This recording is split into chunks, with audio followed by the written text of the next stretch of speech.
Marseillais, je suis fier de l'équipe ce soir, qui a livré un de ses meilleurs matchs de la saison. En plus, à l'extérieur, chez un concurrent direct. S'il y a bien une équipe qui méritait les 3 points, c'est l'OM. Sur la deuxième mi-temps, notamment.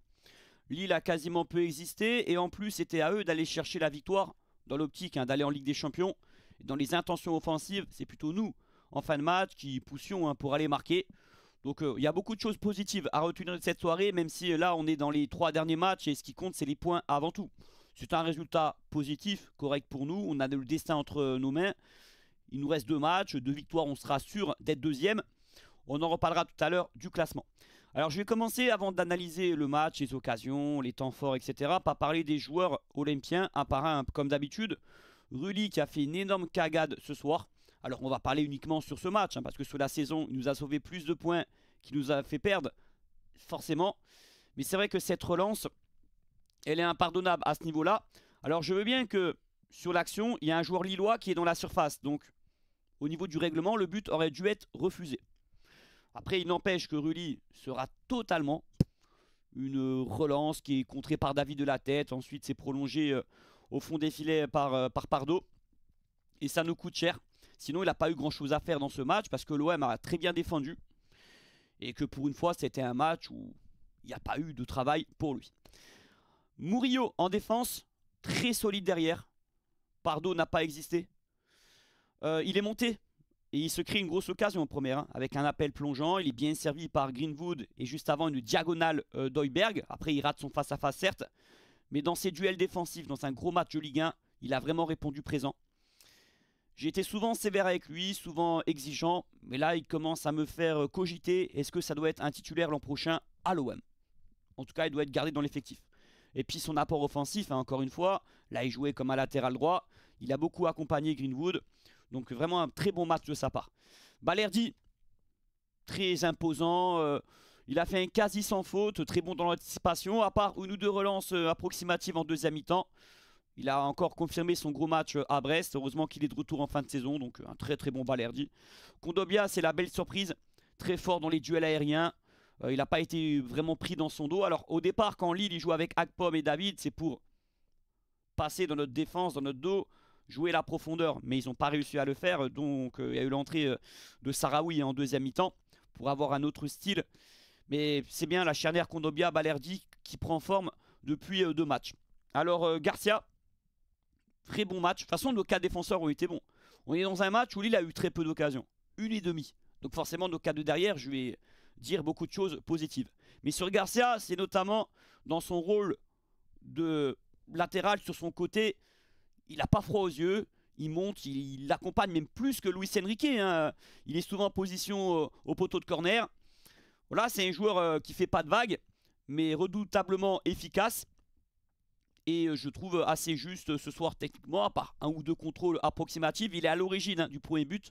C'est lui qui fait une ouverture sur Rabiot, qui fait un superbe appel plongeant. Donc j'aime bien Garcia parce qu'il ne se cache pas. Il ose, il tente démonter. Et c'est souvent payant. Il a aussi une belle qualité de centre. Voilà. Heuberg a ratissé, a gratté des ballons. Il est à l'origine de la seule occasion de l'OM en première mi-temps. Après, il y a toujours ce péché mignon où il est un peu lent dans les transmissions. Il veut calmer le jeu souvent, mais des fois, il y a mieux à faire. Il y a des possibilités de trouver des ouvertures, nos créatifs, nos joueurs offensifs. En première intention, après, je ne veux pas être sévère. Il fait un match correct ce soir, notamment en deuxième mi-temps. Il a gratté des ballons, donc ça a été. Ensuite, Rongier, alors je vais parler de lui après parce qu'il est rentré en cours de match. Rabiot, deuxième mi-temps de folie, un impact incroyable. On se disait à la pause, est-ce qu'on doit faire rentrer Amin Harit suivant le score pour avoir un vrai 10? Mais c'est Rabiot qui a eu ce rôle-là. Ce mec, il a 3 poumons. Il a une grosse occasion au début de deuxième sur un très bon ballon récupéré par Gouiri sur Alexandro. On ne peut pas lui en vouloir parce qu'il est un peu excentré. C'était compliqué de trouver la bonne zone pour mettre le ballon au fond des filets. Mais combien de situations il a créé avec ses percées. Puis quel exemple pour ses coéquipiers. Combien de kilomètres il a parcouru ce soir. Lui dans sa condition physique, mais il est au top du top. C'est le très très haut niveau. C'est le patron du milieu de terrain tout simplement. À l'OM, c'est pas Heuberg, c'est pas Rongier, c'est pas Benasser, c'est Rabiot. Les Parisiens nous promettaient l'enfer avec lui, que c'était un petit con, que le karma allait s'abattre sur lui. Au contraire, il fait sa meilleure saison peut-être de sa carrière. En termes de buts, c'est le cas. Il se bat comme jamais et puis voilà, il permet à l'OM d'être deuxième. Donc il n'est pas serein sur le but. L'appel qui fait la régalade et la passe pour Gouiri est splendide. Et il a fait une deuxième mi-temps vraiment de folie, même dans la récupération. Mais même s'il avait plus un rôle de créateur. Ensuite, le match de Benasser, il avait plutôt bien commencé. Dans les 20 premières minutes, précis, propre, même si ça manquait d'initiative, hein, parce qu'il n'y avait pas non plus d'ouverture phénoménale ou de percée balle au pied incroyable. Mais il était là dans le match, dans l'équilibre au milieu de terrain. Après, il y a eu 2 pertes de balles qui auraient pu nous coûter très cher. 2 pertes de balles inadmissibles, hein, comme Rulli sur le but, à l'entrée de notre surface. Et c'est pas la première fois que ça arrive contre Nantes, à Auxerre.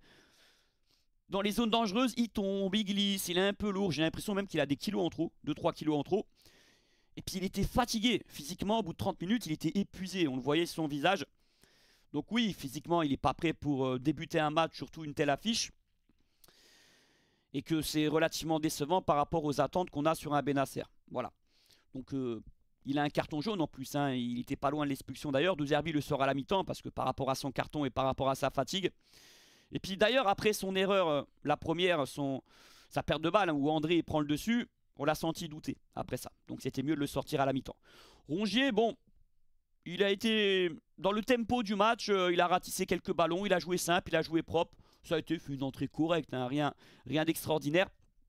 Bon, les joueurs offensifs, Enrique, match assez décevant. Alors, en première, ça allait pourtant. Je disais des trucs positifs sur lui avec Garcia à côté gauche. Ça jouait simple, mais il était là. Après, quand le match est débridé en deuxième, bon, il a fait beaucoup de mauvais choix, des centres ratés. Il n'a rien réussi, hein, quasiment. Donc là, il était dans sa meilleure position, soi-disant, parce que pour moi, sa meilleure position, je vous dis sincèrement, c'est piston, hein. Mais vous avez vu, en tant qu'ailier, dans un grand match, c'était compliqué. En début de saison, il était en surréussite. Voilà, il était un peu sur un nuage. J'ai plus le terme exact. Je ne voudrais pas dire surcoté non plus, mais en sur-efficacité. Vous m'avez compris. Bah, Greenwood, moi, j'ai trouvé très bon ce soir. Déjà dans l'attitude, comme contre Brest, hein, il s'est beaucoup replacé. J'ai en tête un tacle en première mi-temps sur un joueur adverse. D'ailleurs, il fallait que l'équipe ce soir soit au diapason. Et on a vu dans les possessions lilloises, ils ont eu peu de possibilités. Ils ont trouvé quasiment aucun décalage intéressant pendant 90 minutes. C'est parce que l'OM a travaillé défensivement, ça coulissait, sans faire un gros pressing, hein, à part 2-3 joueurs. Ça dépendait. Mais dans l'attitude, les joueurs ont été géniaux, et notamment Greenwood. Alors, sur la seule occasion pas à mi-temps, il est à l'origine, hein, c'est lui qui décale Murillo. Alors c'est vrai que sur le but, il n'est pas concerné. Et en fin de match, il aurait pu faire la différence. Voilà, il aurait pu faire la différence. Il a essayé, bon, des fois il n'y a pas toujours la réussite, hein, des fois il manque... il en fait peut-être un peu trop, mais il élimine souvent 1 ou 2 joueurs. Il y a aussi une belle percée en première mi-temps. Donc un Greenwood dangereux. Les gars, quand on compare aux ailiers lillois, il n'y a pas photo, hein. Greenwood, c'est 100 fois meilleur. J'ai adoré notre trio Gouiri, Greenwood et Rabiot en deuxième mi-temps. Voilà. Concernant Gouiri, alors bon, on l'a pas beaucoup vu en première parce que le match était très fermé, même s'il a été pressé, gêné la relance lilloise, et ça nous a été utile encore une fois. En deuxième, il est clinique sur sa seule occasion. Il récupère un super ballon où il donne une belle occasion aussi à Rabiot. Et puis quelle qualité dans ses remises de haut but. Après son but, la relation avec Greenwood, quand on allongeait, et en plus de Zerbi, il adore ce 9-là. Vous vous rappelez cet été quand on présentait le 9 idéal pour De Zerbi, il fallait un attaquant de fixation qui soit intéressant dans les remises. Souvent, quand nos défenseurs amènent un long ballon pour Gouiri, une passe courte, lui il est dos au jeu, il arrive à remiser, à la garder face à 2-3 joueurs adverses et ça amène des ouvertures sur les ailes et tout. Donc dans le jeu, j'ai trouvé très intéressant dans un rôle de 9,5. Et puis encore une fois, très efficace devant le but. Voilà. Je pense que j'ai parlé de tous les joueurs, les gars. Donc pour résumer mes 3 tops, je dirais Rabiot en tête. Vraiment un match incroyable, épatant. En deuxième, je vais mettre Gouiri. Et en troisième, j'hésite entre Greenwood et Balerdi. Bon allez, je vais pas mettre Greenwood, je vais mettre plutôt Balerdi qui a été le patron en défense. Mais Murillo aussi, hein. Pour moi, il est pas loin d'être un top du match. Voilà. Et en flop, Rulli et Benasser. Voilà, relativement décevant, on peut le dire. Bon, pour résumer un peu le match, c'était très tactique, hein, la première période. Même si on avait un peu plus la possession du ballon, cette équipe lilloise n'arrivait pas à trouver la profondeur, encore une fois, parce que notre défense était très bien alignée. On a su les mettre hors jeu. Au milieu de terrain, c'est vrai que j'étais un peu déçu Notamment dans les ouvertures, on n'a pas réussi vraiment à casser les lignes parce qu'on n'a pas aussi les joueurs pour ça. Hein. Højbjerg, Benacer, c'est pas trop leur truc. Mais dans la construction, c'était assez décevant. Après, on a été beaucoup plus dangereux en deuxième, parce qu'il y avait aussi un peu plus d'espace et on a pris un peu plus de risques dans le jeu. Bien que c'était compliqué parce que Lille se replaçait souvent en première mi-temps, mais un match est souvent plus débridé en deuxième. Parce qu'avec la fatigue, les espaces se créent. Et on a eu l'envie surtout. C'est ça qui m'a plu, l'envie d'aller marquer, d'aller scorer, d'aller chercher un résultat, même plus que le match nul. Et puis quand on ouvre le score, c'est mérité, hein, parce que juste avant, il y a l'occasion pour Rabiot. Il y a même une faute grossière de Mandy qui n'est pas sifflée sur qui j'ai oublié. Mais c'était évident, sur Rabiot justement, qui s'est démené avec un superbe 1-2 avec Enrique. L'ouverture du score était logique. Et même après l'ouverture du score, j'ai aimé l'attitude de l'OM. On n'était pas en difficulté, même si Lille avait repris un peu le contrôle du jeu, mais qu'est-ce que ça coulissait bien. On était super bien en place. Et puis il marque sur une grosse cagade de Rulli qui s'en est voulu. Hein. Ça s'est vu à son visage, donc voilà, je ne vais pas... Certes, sur ce match-là, il nous coûte cher, il nous coûte 2 points, mais sur l'ensemble de la saison, on est obligé d'être indulgent avec lui. On est obligé, c'est normal. Parce que combien de points il nous a rapporté? C'est comme si Gouiri, il rate une occasion à Le Havre. Bon, on va être indulgent avec Gouiri. Combien de points nous a rapporté Gouiri depuis le mois de janvier? Et ça fait beaucoup, hein, quand on fera les comptes en fin de saison. Pour moi, les hommes forts de l'OM cette année, c'est Rabiot, c'est Rulli, c'est Greenwood et Gouiri. C'est mes 4 tops et ça me paraît assez évident. Je mets Højbjerg et Balerdi, pardon. Top 5, Balerdi. Je mets Højbjerg légèrement juste en retrait. Voilà. On aura le temps d'en reparler à l'heure des bilans. Donc c'est frustrant parce que l'illégalise et que c'est pas forcément mérité, mais c'est pas un vol non plus. On surnageait pas non plus le match. Hein. Et puis en fin de rencontre, c'est l'OM qui a voulu la victoire, qui a mis les ingrédients pour. Ça s'est pas joué à grand chose. Et Lille a été inoffensif. Voilà. Alors j'entends le mot frustrant qui revient chez les Marseillais et je comprends ce terme. Parce qu'on méritait mieux et on menait au score. Et que là, si on gagne, bah écoutez, peut-être qu'on va regretter ces 2 points à la fin de saison. Hein. Peut-être. Mais bon, pour l'instant, on reste deuxième. On a le destin entre nos mains. On a 2 matchs quand même qui sont pas non plus hyper difficiles. Bien que le Havre va jouer sa vie, va jouer le maintien. Rennes va venir en roue libre et ils seront motivés pour faire un résultat avec Habib Bey. Mais tranquille. On sera quand même favori. Frustrant certes, mais moi je suis fier de l'OM avant tout. Content du résultat, mais fier de l'attitude de l'équipe et rassuré parce que j'ai vu. Et puis on a encore joué dans ce 4-3-3 que je réclamais depuis longtemps. Alors j'étais loin d'être le seul, hein, certes, mais ça va de soi. C'est dans ce système que l'OM doit continuer pour l'an prochain. Peut-être qu'on jouera avec un vrai 10, hein, une doublette Rabiot, Højbjerg au milieu de terrain, on verra bien. Mais voilà. Bon, pour finir cette vidéo, par rapport au but qu'on encaisse, c'est vrai que c'est les consignes de Zerbi qui veulent ça aussi. On veut bien ressortir de derrière, on relance court dans notre surface et Genesio, il a avoué que c'était préparé à l'entraînement côté lillois. D'essayer de nous pousser à l'erreur. Comme Benacer sur André en première mi-temps, il a été poussé à l'erreur et ça a amené 2 occasions pour eux, hein, parce que même si c'était un coup franc sur l'erreur de Benacer, là ensuite il y a eu le but lillois. Donc c'est aussi notre jeu qui veut ça, par moment. Voilà. Et après, si on arrive à bien ressortir sur un pressing adverse, il y a des espaces qui se créent au milieu de terrain. Donc on ne peut pas dire, oui, c'est inutile de jouer à la baballe. Non, De Zerbi a quelque chose en tête à travers ça. Voilà. De toute façon, pour la projection du match contre Le Havre, hein, parce qu'on va pas en vouloir à De Zerbi pendant 48 heures. Hein, on aura tous la tête à Le Havre mardi. On connaît la compo. Hein. Défensivement, on ne va rien changer. Voilà, Garcia, Balerdi, Kondogbia, Murillo. Au milieu de terrain, Rongier va remplacer Benacer. Et devant, hein, j'ai un doute pour Luis Enrique. Peut-être qu'il va prendre l'option Ro, même si De Zerbi n'est pas un grand fan de lui, du moins en plus, encore plus pour le mettre titulaire. Mais c'est un choix qu'il pourrait faire. Ou du moins, tout dépendra des circonstances à l'entame, parce que aussi Enrique est intéressant dans le repli défensif, évidemment. Est-ce que pour vous, c'est un des meilleurs matchs de l'OM à l'extérieur cette saison? Bah, peut-être pas à l'extérieur, parce qu'en 2024, on était très bon à l'extérieur. C'est plutôt en 2025. À Monaco, à Nice, on s'est écroulé. À Auxerre, ça fait un moment que j'ai pas vu un OM aussi fort. Et puis même, c'est un de nos meilleurs matchs tout court depuis longtemps. Parce que oui, la victoire contre Brest. Mais bon, au niveau efficacité, elle est maximale. Et c'était Brest.